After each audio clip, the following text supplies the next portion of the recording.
اب وہ بھی غائب ہو گیا۔ اس کے ساتھ جو ہوا ٹھیک ہوا، میں نے اس کے ساتھ جو بھی کیا ٹھیک ہی کیا، اس کے ساتھ اس سے بھی زیادہ برا ہونا چاہیے تھا۔ وہ خود بخود اپنے آپ سے کہتا رہتا۔ اسے امامہ ہاشم کی زبان سے نکلے ہوئے ہر لفظ، ہر حرف، ہر جملے سے نفرت تھی۔ اسے اس کی باتیں یاد آتی تو اس کی نیند غائب ہو جاتی، ایک عجیب سی وحشت اس کو گھیر لیتی۔ اس نے اس رات جن باتوں کا مذاق اڑایا تھا، اب ہر وقت اس کے کانوں میں وہ باتیں گونجنے لگی۔ کیا میں پاگل ہو رہا ہوں؟ کیا میں اپنے ہوش و حواس آہستہ آہستہ کھو رہا ہوں؟ کیا میں شیزوفرینیا کا شکار ہو رہا ہوں؟ بعض دفعہ اسے بیٹھے بیٹھے خوف محسوس ہونے لگتا۔ ہر چیز بے مقصد عیاں کر رہی تھی۔ وہ کہاں تھا؟ کیا تھا؟ کیوں تھا؟ کہاں کھڑا تھا؟ کیوں کھڑا تھا؟ اسے ہر وقت یہ سوالات تنگ کرنے لگے۔ کیا ہوگا اگر میں ییل سے ایک MBA کی ڈگری لے لوں، بہت اچھی جاب مل جائے، کوئی فیکٹری شروع کر لوں گا، پھر کیا یہ وہ کام تھا جس کے لیے مجھے زمین پر اتارا گیا؟ 150 سے زیادہ IQ لیول کے ساتھ۔ اگر میں چند ڈگریاں اور لے لوں، شاندار بزنس مین بن جاؤں، شادی کر لوں، بچے پیدا کر لوں اور عیش کروں، پھر مر جاؤں، بس۔ اس نے زندگی میں 4 دفعہ صرف اپنے تجسس کے لیے موت کے تجربے سے گزرنے کی کوشش کی تھی، مگر اب شاید ڈپریشن کے عالم میں بھی وہ خودکشی کی کوشش نہیں کر رہا تھا۔ 24 گھنٹے موت کے بارے میں سوچنے کے باوجود وہ اسے چھونا نہیں چاہتا تھا، لیکن اگر اس سے کوئی پوچھ لیتا کہ کیا وہ زندہ رہنا چاہتا ہے تو وہ وہاں بھی جواب دینے میں تامل کرتا۔ وہ زندہ رہنا نہیں چاہتا تھا کیونکہ وہ زندگی کے مفہوم کو نہیں جانتا تھا۔ وہ مرنا بھی نہیں چاہتا تھا کیونکہ وہ موت کے مفہوم سے بھی واقف نہیں تھا۔ وہ کسی خلا میں معلق تھا، کسی درمیان والی جگہ میں، کسی بیچ والی کیفیت میں، زندہ رہتے ہوئے بھی مردہ اور مردہ رہتے ہوئے بھی زندہ۔ وہ سرشاری کی انتہا پر پہنچ رہا تھا لمحہ لمحہ۔ 150 سے زیادہ IQ لیول رکھنے والا وہ شخص جو اپنے سامنے کہی اور سنی جانے والی کوئی بھی چیز نہیں بھلا سکتا تھا، سگریٹ کا دھواں اڑاتے ہوئے، بیئر کی گھونٹ لیتے ہوئے، نائٹ کلب میں رقص کرتے ہوئے، مہنگے ریسٹورنٹس میں کھانا کھاتے ہوئے، اپنی گرل فرینڈز کے ساتھ رات گزارتے ہوئے، وہ صرف ایک بات سوچتا رہتا: عیش اور آسائش، شاندار لباس، بہترین خوراک، اعلیٰ ترین سہولتیں، 60-70 سال کی زندگی، اور پھر اس کے بعد اس کا کوئی جواب نہیں ہوتا، مگر اس پھر کی وجہ سے اس کی زندگی کے معمولات بگڑ گئے تھے۔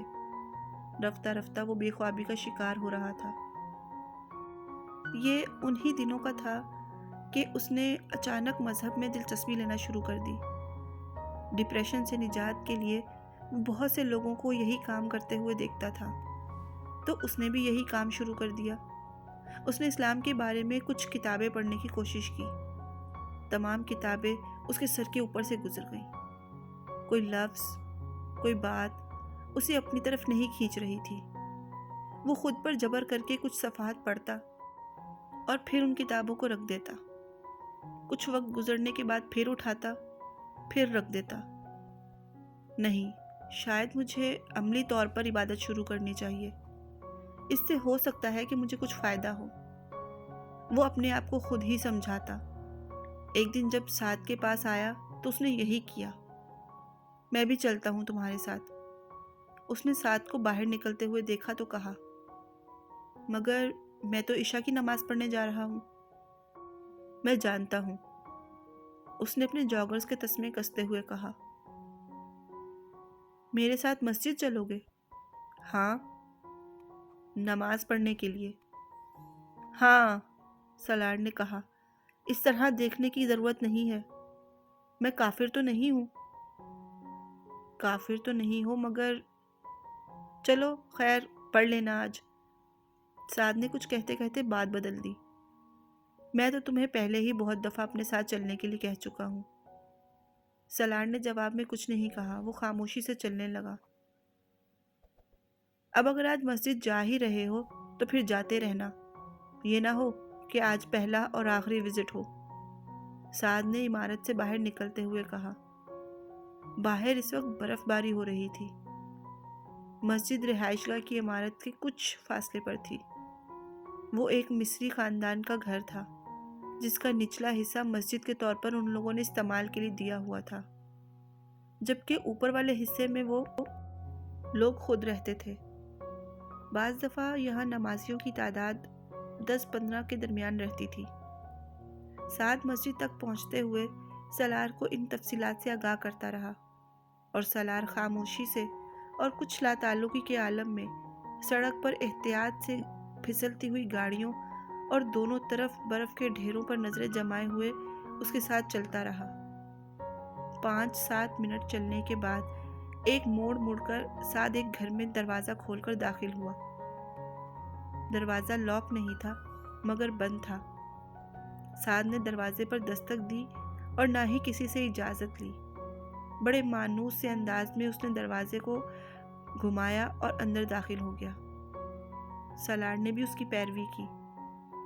تم وضو کر لو، سعد نے اچانک اسے مخاطب کیا، پھر اسے ساتھ لے کر ایک دروازہ کھول کر ایک واش روم میں داخل ہو گیا۔ سعد کی زیر نگرانی جب تک وہ وضو کے آخری حصے تک پہنچا، ٹھنڈا پانی گرم میں تبدیل ہو چکا تھا۔ اپنے بالوں کا مسح کرتے ہوئے ایک بار پھر ٹھنکا۔ سعد سمجھا شاید اسے صحیح طریقہ نہیں معلوم۔ اس نے ایک بار اسے پھر ہدایت دی۔ وہ خالی ذہن کے عالم میں اپنے ہاتھوں کو ایک بار پھر حرکت دینے لگا۔ گدی تک ہاتھ پھیرتے ہوئے سالار کا ہاتھ اپنی ہی گردن میں موجود زنجیر سے ٹکرایا۔ اس کی نظر بے اختیار سامنے آئینے پہ پڑی اور وہ ایک بار پھر کہیں اور پہنچ گیا۔ سعد نے اسے کچھ کہا مگر اس نے اس بار سنا ہی نہیں۔ کمرے میں موجود 10 افراد 2 صفوں میں کھڑے ہو رہے تھے۔ سعد اس کے ساتھ پچھلی والی صف میں کھڑا ہو گیا۔ امام صاحب نے امامت شروع کر دی۔ سب کے ساتھ اس نے بھی نیت کر لی۔ نماز سے واقعی سکون ملتا ہے۔ اس نے کوئی 2 ہفتے پہلے ایک لڑکے کے منہ سے سعد کے ساتھ کسی مسئلے میں بحث کرتے ہوئے سنا۔ مجھے تو ملتا ہے۔ میں تمہاری بات نہیں کر رہا، میں سب کی بات کر رہا ہوں۔ سب کو ملتا ہے؟ اس لڑکے نے پوچھا۔ یہ منحصر کرتا ہے کہ سب کتنا انوالو ہو کر نماز پڑھ رہے ہیں۔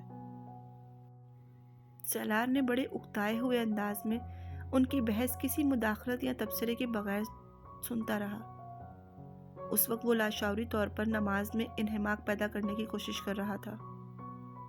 سکون۔ میں واقعی دیکھنا چاہتا ہوں کہ نماز سے سکون کیسے ملتا ہے۔ اس نے رکوع میں جاتے ہوئے اپنے دل میں ہی سوچا۔ پھر اس نے پہلا سجدہ کیا۔ اس کے اضطراب اور بے چینی میں یکا بہ یک اضافہ بڑھ گیا۔ جن الفاظ کو وہ امام صاحب کی زبان سے سن رہا تھا وہ بہت مانوس لگ رہے تھے۔ جو لوگ اس کے ارد گرد کھڑے تھے وہ اسے ناآشنا لگ رہے تھے۔ جس ماحول میں وہ موجود تھا وہ اسے غیر فطری لگ رہا تھا، اور جو وہ کر رہا تھا وہ اسے منافقت محسوس ہو رہی تھی۔ ہر سجدے کے ساتھ اس کے دل و دماغ کا بوجھ بڑھ رہا تھا۔ اس نے پہلی 4 رکعتیں بمشکل ختم کی۔ سلام پھیرنے کے دوران اس نے اپنے بائیں جانب ایک ادھیڑ عمر شخص کے گالوں پر آنسو دیکھے۔ اس کا دل وہاں سے بھاگ جانے کو کیا۔ وہ سوچ کڑاکے کر کے پھر ایک بار کھڑا ہو گیا۔ اس نے ایک بار پھر نماز میں پوری طرح منہمک ہونے کی کوشش کی۔ اس بار میں پڑھی جانے والی آیات کے بارے میں غور کروں گا، شاید اس طرح۔ اس کی سوچ کا تسلسل ٹوٹ گیا۔ نیت کی جا رہی تھی۔ اس کا دل مزید اچاٹ ہو گیا۔ سر کا بوجھ بڑھتا جا رہا تھا۔ اس نے آیات کے مفہوم پر غور کرنے کی کوشش کی۔ الحمدللہ رب العالمین سورہ فاتحہ کی تلاوت شروع ہوئی۔ الرحمن الرحیم۔ اس نے توجہ مرکوز رکھنے کی پوری کوشش کی۔ مالکی یوم الدین۔ توجہ بھٹک گئی۔ ایاک نعبد و ایاک نستعین۔ اسے سورہ فاتحہ کا ترجمہ آتا تھا، اس نے چند دن پہلے ہی پڑھا تھا۔ اہدنا الصراط المستقیم، سیدھا راستہ۔ اس نے ذہن میں دہرایا، صراط المستقیم، سیدھا راستہ۔ اس کا دل چاہا وہ وہاں سے بھاگ جائے۔ اس نے وہاں نماز جاری رکھنے کی ایک آخری کوشش کی۔ صراط الذین انعمت۔ اس کا ذہن ایک بار پھر پیچھے گیا۔ علیہم غیر المغضوب علیہم ولا الضالین۔ اس نے اپنے بندھے ہوئے ہاتھ کھولے۔ وہ آخری صف میں کھڑا تھا۔ بہت آہستگی سے چند قدم پیچھے گیا اور صف سے نکل گیا۔ یہ کام میں نہیں کر سکتا، میں نماز نہیں پڑھ سکتا۔ اس نے جیسے اعتراف کیا ہو۔ بہت خاموشی کے ساتھ وہ پیچھے ہوتا گیا۔ باقی سب لوگ اب رکوع میں جا رہے تھے اور وہ مڑ کر دبے قدموں مگر تیز رفتاری سے باہر نکل گیا۔ مسجد سے باہر نکلتے ہوئے اس کے جاگرز اس کے ہاتھ میں تھے۔ غائب دماغی کے عالم میں وہ باہر سیڑھیوں سے کھڑے ہو کر چند لمحے ادھر ادھر دیکھتا رہا۔ اس کے بعد وہ سیڑھیاں اتر گیا۔ پاؤں میں جرابیں اور ہاتھ میں جاگرز پکڑے وہ خالی ذہن کے عالم میں عمارت کی عقبی دیوار کی طرف بڑھ گیا۔ وہاں بھی ایک اور دروازہ اور کچھ سیڑھیاں نظر آئیں، مگر وہ سیڑھیاں برف سے اٹی ہوئی تھی۔ دروازے پر موجود لائٹ بھی روشن نہیں تھی۔ اس نے جھک کر سب سے اوپر والی سیڑھی کو اپنے جاگرز کے ساتھ صاف کیا۔ برف صاف کرنے کے بعد وہ وہاں بیٹھ گیا۔ کچھ دیر پہلے ہونے والی برف باری اب ختم ہو چکی تھی۔ اس نے سیڑھی پر بیٹھ کر اپنے جاگرز پہنے، تسمے کسے اور ایک بار پھر سیدھا ہو کر دروازے سے ٹیک لگا کر بیٹھ گیا۔ اس کے دونوں ہاتھ جیکٹ کی جیبوں میں تھے۔ جیکٹ کے ساتھ لگی ہوئی ہڈ کو وہ سر پر پہن چکا تھا۔ سامنے سڑک پر اکا دکا گاڑیوں کی آمد و رفت تھی۔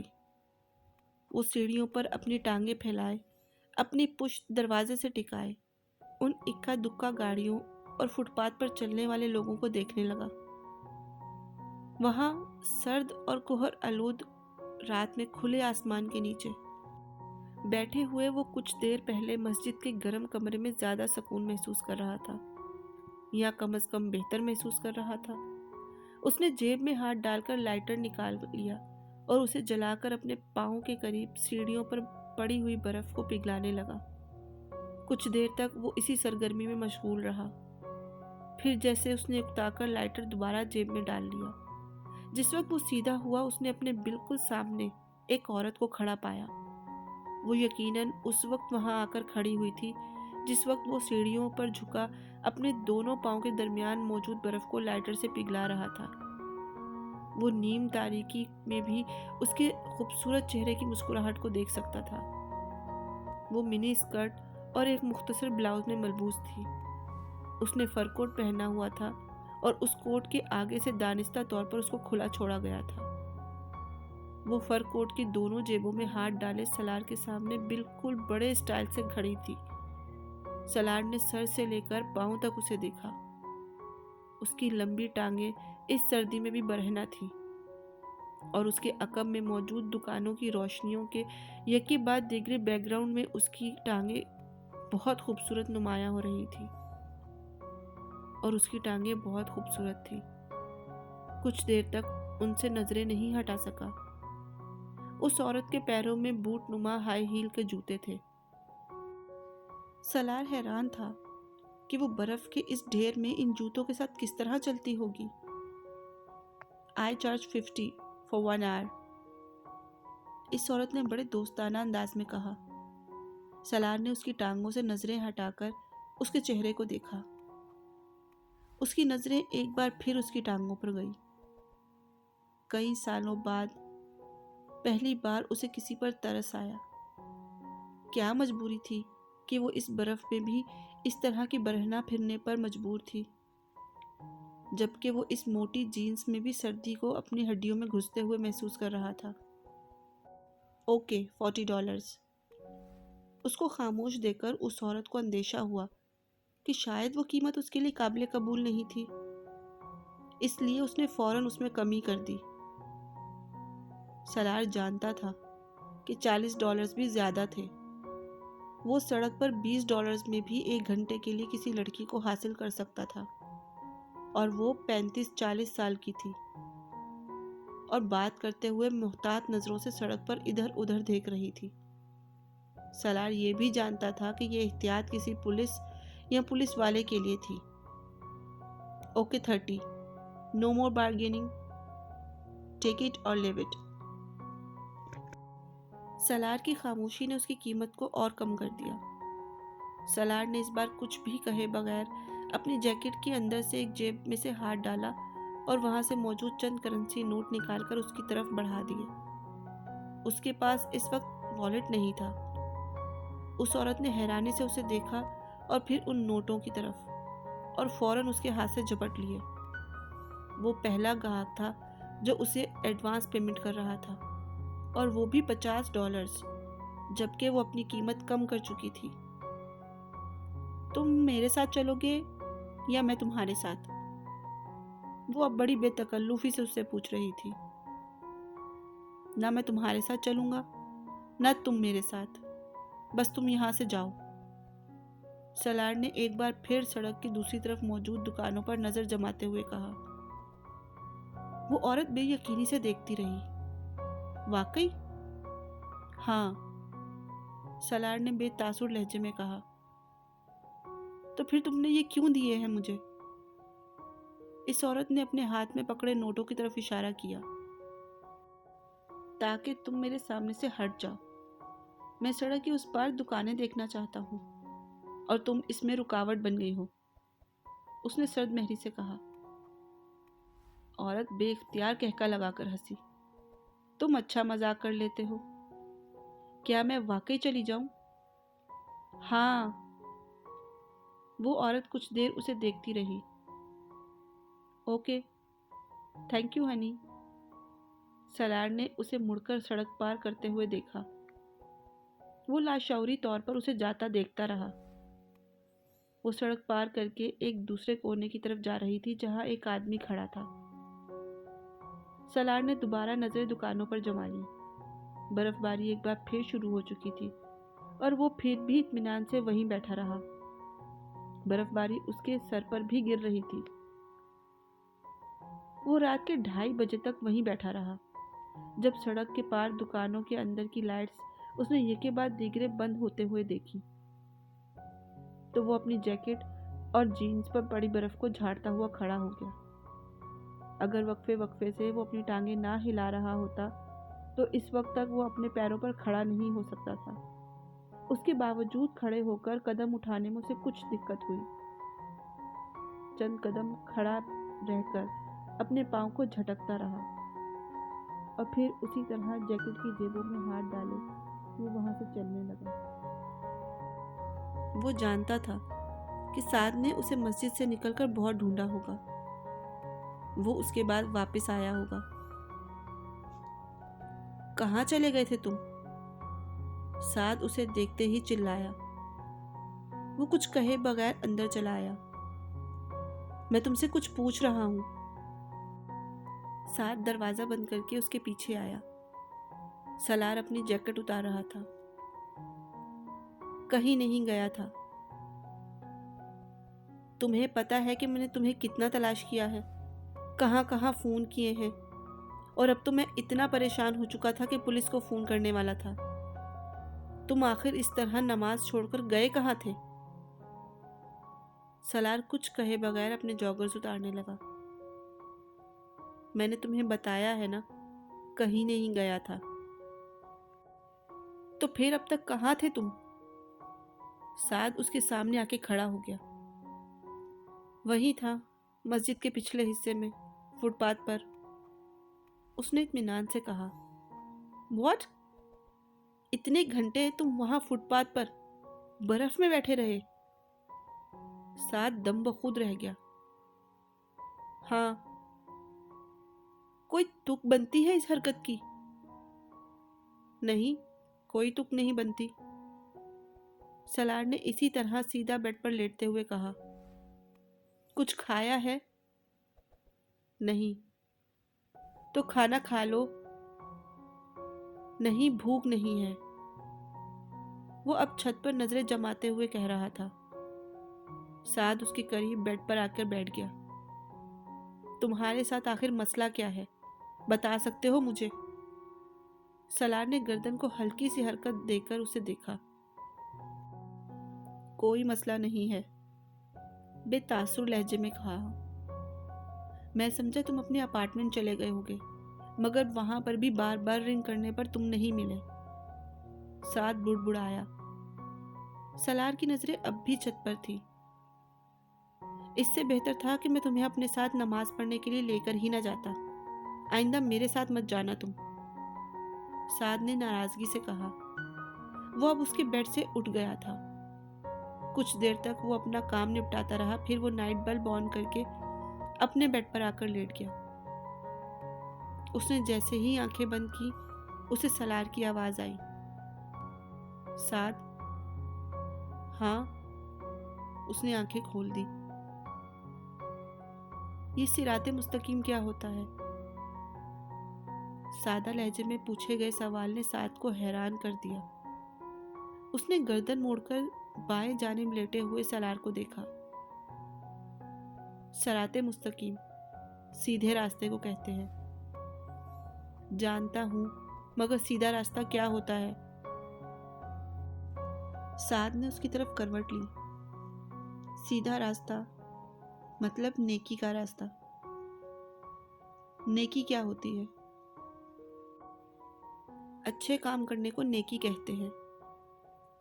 اچھا کام کوئی ایسا کام جو کسی دوسرے کے لیے کیا گیا ہو، کسی کی مدد کی گئی ہو یا کسی پر مہربانی کی گئی ہو، وہ اچھا کام ہوتا ہے۔ ہر اچھا کام نیکی ہوتی ہے۔ ابھی کچھ گھنٹے پہلے میں نے فٹ پاتھ پر ایک ہوکر کو $50 دیے، جبکہ وہ صرف $30 مانگ رہی تھی۔ اس کا مطلب ہے یہ نیکی ہوئی؟